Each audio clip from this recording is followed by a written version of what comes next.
budget, kung i-release ng akong budget at the same time, apil na po na ang allocation for the procurement of fire truck, typical fire truck. No? Tandem nila siya, body nila siya.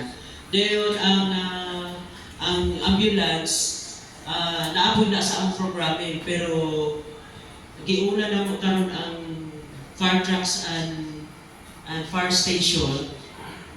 Siguro second priority na to ang ambulance, pero within 10 years time, nasa ika-4th year na kami sa modernization, within 10 years time, unong katuig na lang, so kinahanglan lahat ng municipality sa pagmakompleto yun, no? Fire station, fire truck, rescue truck, o kini ambulance.